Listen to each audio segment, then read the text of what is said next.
This week's parsha, we have the mitzvah of mezuzah.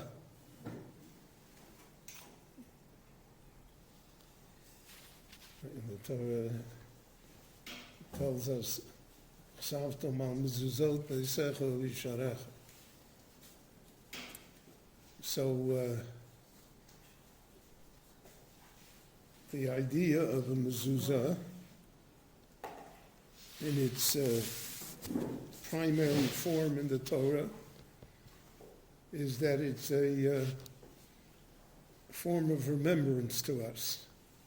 We come into our house, we leave our house, we remember who we are, so it influences our behavior in the house when we enter the house, and it influences our behavior outside the house when we leave the house for whatever reasons, commercial, otherwise.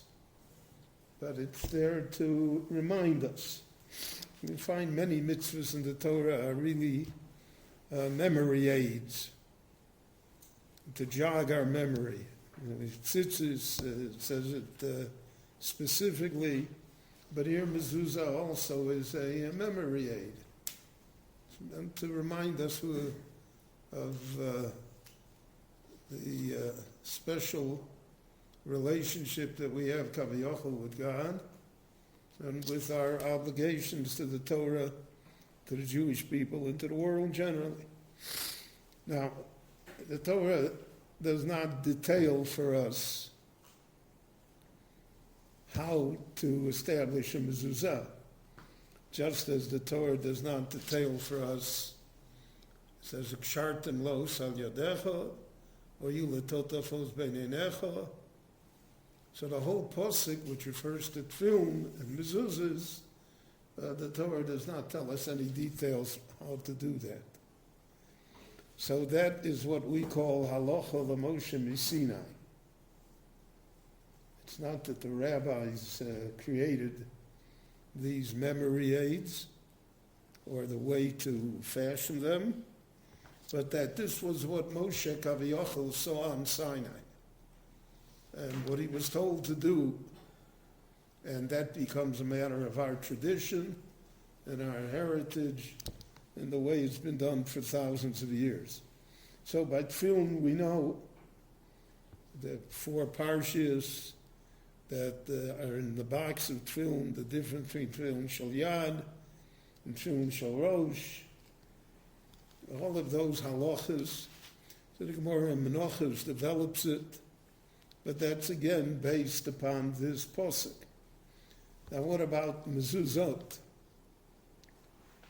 It's a very interesting, every mitzvah has its own mazel, so to speak. Mezuzah is a mazel-dige mitzvah. I think it's the most widely observed mitzvah in the Jewish world. The confirmed atheists have a mezuzah on their door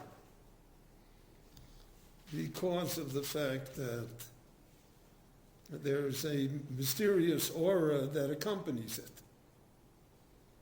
And that aura is that the mezuzah somehow safeguards the home. And because of that, therefore, everybody wants their home to be safeguarded. And people spend a great deal of money on security systems, most of which don't work. But you feel better. Everybody has an alarm. They feel better. Even though when you hear your neighbor's alarm go off, you don't do anything about it. But it's a question of mental adjustment. I feel better. So you have mezuzah on your door, the house is protected.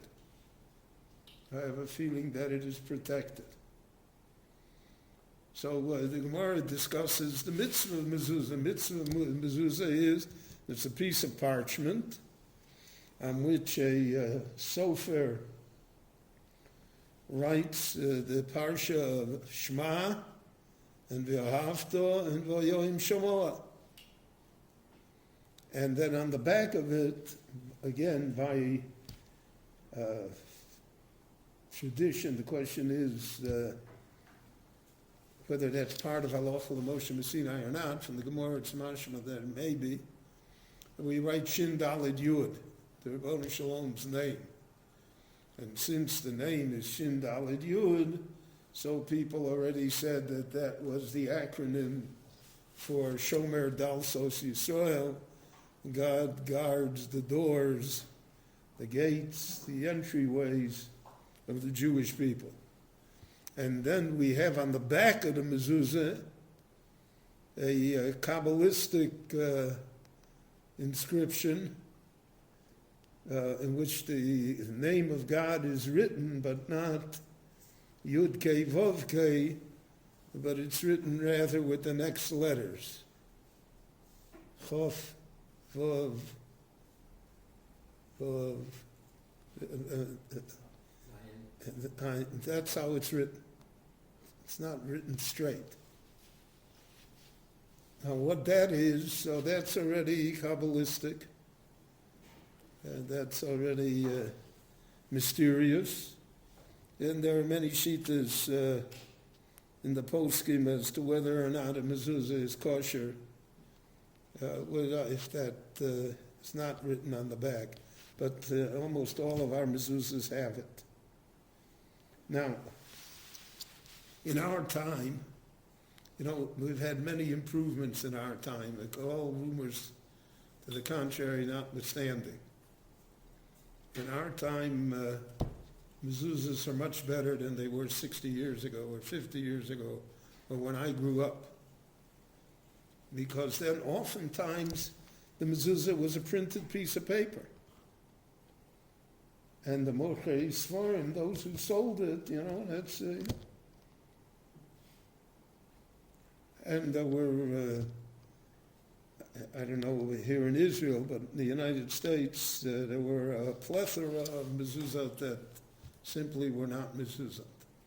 And people put them up naturally anyway, because people didn't realize the necessity of what is involved to write the parsha correctly and to write it on a cloth and with all the and the fact that the letters have to be written, it's like Sefer Torah, Megillah, etc.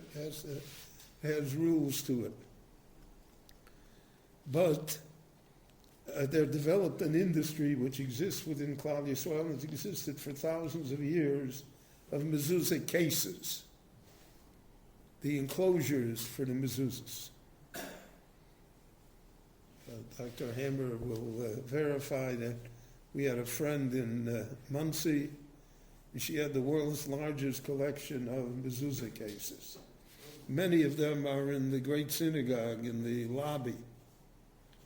And she had rare mezuzah cases from all over the world, and expensive ones and strange ones and ones in every form possible, because that became an outlet, so to speak, for Jewish creativity. And she wanted to be a Jewish artist, so they didn't, in the medieval times, paint portraits, but they made mezuzah cases. And they made them out of different materials. I have seen mezuzah cases that have diamonds and rubies in it. And then there's a plain mezuzah case, the piece of plastic. Or then you can take the mezuzah parchment itself and just wrap it in like a plastic bag and put it in. And that becomes, so the mitzvah is not the case. The mitzvah is the parchment, the mezuzah itself. But because of the idea of hidur mitzvah, it's like the sterling silver esrog boxes, which cost more than the esrog. Though the esrog is catching up, but more than the esrog. But it's the importance of the mitzvah. You want to adorn the mitzvah. You want to make it fine.